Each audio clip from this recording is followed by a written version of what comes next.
Welcome to RS Group of School. I am Gaurav Sharma, your computer teacher.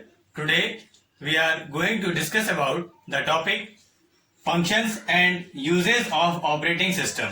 आज हम आपके subject का topic function और uses किसके ऑपरेटिंग सिस्टम के कौन कौन से फंक्शंस होते हैं और उनके यूजेस क्या क्या हैं इसके बारे में आज हम डिस्कस करेंगे। इसके पहले वीडियो में हम लोगों ने ये पढ़ा था कि ऑपरेटिंग सिस्टम होता क्या है, वो किस प्रकार से फंक्शन कितने टाइप का होता है, ये चीजें हमने इसके पिछले वीडियो में पढ़ी हैं। आज हम पढ़ने जा रहे हैं कि ऑपरेटिंग सिस्टम के फंक्शंस क्या हैं और उसके यूजेस क्या हैं। सबसे पहले हम ये देख रहे हैं कि ऑपरेटिंग सिस्टम होता क्या है। ये हम पहले डिस्कस कर चुके हैं। यहाँ पर हम एक डायग्राम की हेल्प से हम आपको फिर से एक बार रिवाइज करा रहे हैं कि ऑपरेटिंग सिस्टम एक्चुअल में क्या होता है।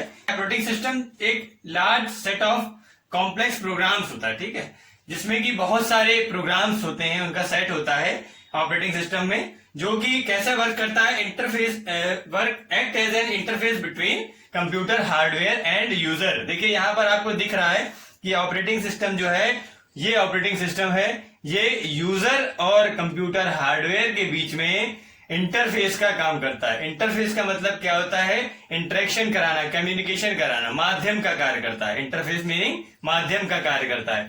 तो देखिए यहाँ पर डायग्राम से आपको समझ में आएगा, ये यूजर है, 1 2 से n तक यूजर्स हैं, जो कि हमारे कंप्यूटर सॉफ्टवेयर की हेल्प से उसके हार्डवेयर से इंटरेक्शन कर रहे हैं, उससे कम्युनिकेट कर रहे हैं। किसकी हेल्प से? Operating system. Computer software 2 types के होते हैं, आपको बताया गया है, सिस्टम सॉफ्टवेयर, एप्लीकेशन सॉफ्टवेयर। और जो ऑपरेटिंग सिस्टम है वो आपका सिस्टम सॉफ्टवेयर का एक पार्ट है। तो जो हमारे यूजर्स हैं वो इन्हीं सॉफ्टवेयर की हेल्प से क्या करते हैं? हार्डवेयर से इंटरेक्शन करते हैं, कम्युनिकेशन करते हैं। तो ये डायग्राम आपका जो है वो फंक्शन दिखा रहा है, किस तरीके से हमारा ऑपरेटिंग सिस्टम फंक्शन परफॉर्म करता है और किस तरीके से यूजर हमारे हार्डवेयर को यूज कर पाता है इस ऑपरेटिंग सिस्टम की हेल्प से। तो अब हम देखेंगे कि कौन कौन से फंक्शंस हैं जो कि हमारे ऑपरेटिंग सिस्टम से रिलेटेड होते हैं। So students, these are the functions of operating system. यहाँ पे आपको फंक्शंस दिख रहे हैं जो कि आपके ऑपरेटिंग सिस्टम से रिलेटेड हैं, जिनमें से इनके नाम मैं पढ़ के बता रहा हूं।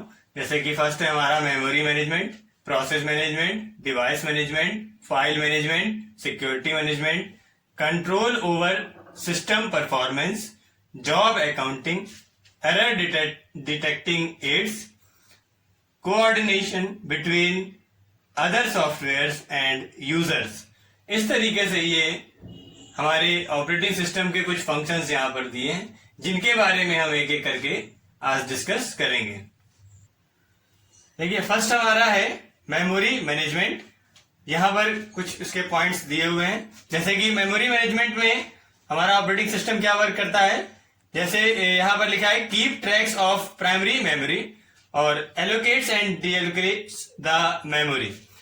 जो हमारी प्राइमरी मेमोरी है उसके लिए जो ट्रैक्स मीन्स, जैसे कि हमने मान लीजिए कोई हमको सेकेंडरी मेमोरी में कोई डेटा रखा हुआ है, उसको हमें यूज करना है, तो किस तरीके से वो प्राइमरी मेमोरी में आएगा और किस तरीके से उसको यूज करा जाएगा। तो वो प्रोसेस जो है, उसका जो ट्रैक है, किस रास्ते से लेकर के किस तरीके से लाना है, किस तरीके से उसको हटाना है, ये चीजें यहाँ पर हमारा ऑपरेटिंग सिस्टम मैनेज करता है। Allocates and D allocates the memory, ये भी वर्क हमारे ऑपरेटिंग सिस्टम का है। जो भी हमारे मेमोरी में लोकेशंस को एलोकेट करना है या डी एलोकेट करना है, जैसे कि हमारी रैम होती है। रैम का क्या यूज है, सभी को पता है कि जो भी कोई डेटा है उसको अगर प्रोसेस करना है तो हम रैम में लेकर के आते हैं और वहां पे उसकी प्रोसेसिंग होती है। तो जब रैम में ला रहे हैं तो उसके लिए वो मेमोरी में स्पेस को एलोकेट करेगा, और जब हमारा वो वर्क कंप्लीट हो जाता है तो वहां से वो डेटा फिर से हट जाता है। रैम में जो डेटा होता है वो प्रोसेस कंप्लीट होने के बाद में हट जाता है, न्यू डेटा आता है, न्यू प्रोसेस होती है। तो उस डेटा को एलोकेट करना, उसके लिए लोकेशन एलोकेट कराना, और जब वर्क कंप्लीट हो जाए तो उसको डी एलोकेट करना, ये प्रोसेस भी हमारा ऑपरेटिंग सिस्टम ही परफॉर्म करता है। इसी तरीके से नेक्स्ट हमारा है प्रोसेस मैनेजमेंट, उसके बारे में डिस्कस करते हैं। Next is process management. Next हमारा है प्रोसेसर मैनेजमेंट। देखिए इसमें क्या कर रहा है, जिस तरीके से अभी हमारा था मेमोरी मैनेजमेंट, इसी तरीके से हमारा है प्रोसेसर मैनेजमेंट। इसमें भी वो प्रोसेसर के लिए ट्रैक प्रोवाइड करता है, keep track of processor and allocates the process to a process. हमारी जो भी प्रोसेस वहां पर उस समय जो भी प्रोसेस होनी है उसके लिए भी वो प्रोसेसर को एलोकेट करता है। देखिए जैसे कि मान लीजिए कोई वर्क है, हमें वर्क परफॉर्म कराना है, तो बहुत सारी प्रोसेस मान लीजिए कुछ वेटिंग में है, कुछ न्यू प्रोसेसेस हैं, तो किस प्रोसेस को उस समय सीपीयू एलोकेट करना है। प्रोसेसर का मीन्स होता है सीपीयू, ठीक है। तो जो भी प्रोसेस परफॉर्म करानी है, एक से ज्यादा मान लीजिए प्रोसेसेस हैं, क्यू में है, तो उनमें से किस प्रोसेस को सीपीयू एलोकेट करना है, किसको नहीं करना है, प्रेफरेंस के अकॉर्डिंग ये भी हमारा जो वर्क है ये हमारा ऑपरेटिंग सिस्टम ही परफॉर्म करता है। Next is device management. देखिए जैसे हमने अभी तक देखा कि इसमें मेमोरी और प्रोसेसर को मैनेज करता है ऑपरेटिंग सिस्टम, इसी तरीके से जितनी भी डिवाइसेस हमारे कंप्यूटर से कनेक्टेड हैं उन सभी का जो भी इनपुट आउटपुट प्रोसेस है या जो भी प्रोसेस वो डिवाइस परफॉर्म कर रही है उसको भी मैनेज हमारा ऑपरेटिंग सिस्टम ही करता है। तो देखिए यहाँ पर लिखा हुआ है keep tracks of all devices.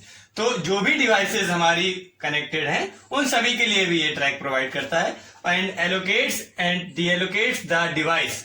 जो भी हमारी डिवाइस उस समय कनेक्टेड है, तो मान लीजिए कई सारी डिवाइसेस कनेक्टेड हैं, जैसे कि फॉर एग्जांपल एक प्रिंटर कनेक्टेड है, तो प्रिंटर पे अगर हम कोई वर्क परफॉर्म कराना चाहते हैं, उससे कोई भी चीज प्रिंट करना चाहते हैं, तो उसके लिए उसको भी वो एलोकेट करेगा, हमारे सिस्टम पे स्पेस देगा और उस पे जो भी प्रोसेस हमें जो भी प्रिंट कराना है उसको प्रिंट कराएगा, और जब वो प्रोसेस कंप्लीट हो जाएगी तो उसे डीएलोकेट कर देगा और जो अदर डिवाइस वहां पर करंटली वर्किंग में होगी उसको एलोकेट करेगा। इस तरीके से जितनी भी डिवाइसेस हमारे सिस्टम पे कनेक्टेड होती हैं उन सभी को एलोकेट एंड डीएलोकेट करने का वर्क भी हमारा ऑपरेटिंग सिस्टम परफॉर्म करता है। Next is file management. देखिए फाइल को किस तरीके से मैनेज करता है। फाइल मीन्स जो भी प्रोसेस हमारी होनी है तो वो जिस भी फाइल में उसका डेटा है उसके लिए ये ट्रैक प्रोवाइड करता है। जो भी इंफॉर्मेशन उस फाइल की लोकेशन क्या है, किस स्टेटस पे वो फाइल इस समय करंटली वर्किंग में तो नहीं है या किस लोकेशन पे वो प्लेस्ड है, तो ये उसके लिए जो ट्रैक प्रोवाइड करता है हमारा ऑपरेटिंग सिस्टम। साथ ही साथ जो उससे रिलेटेड रिसोर्सेज हैं उनको भी एलोकेट एंड डीएलोकेट करता है operating system. Next is security management. It prevents unauthorised access to program and data.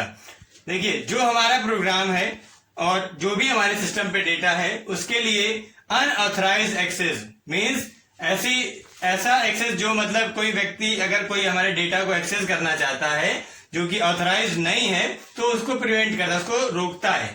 ठीक, तो ये हमारा सिक्योरिटी मैनेजमेंट से रिलेटेड टॉपिक है जिसमें कि हमारा पासवर्ड का टर्म आता है कि हमारे अगर हम सिस्टम पे अपने जो भी फाइल्स हैं और कोई अदर डेटा है उससे हम अगर पासवर्ड से प्रोटेक्ट करके रखते हैं तो वो हमारे जो भी कोई अदर अनऑथराइज्ड एक्सेस करने की कोशिश करता है तो उसको ये प्रिवेंट करता है ऑपरेटिंग सिस्टम।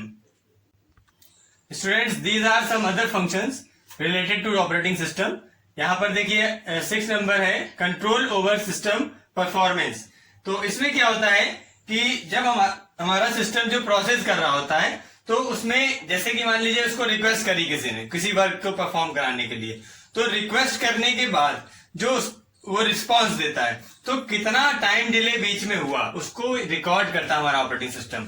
उसको रिकॉर्ड करता है कि रिक्वेस्ट और रिस्पांस के बीच में कितना टाइम डिले है उसका रिकॉर्ड जो है हमारा ऑपरेटिंग सिस्टम रखता है।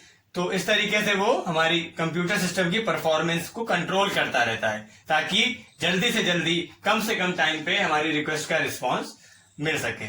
इसी तरीके से नेक्स्ट है जॉब अकाउंटिंग।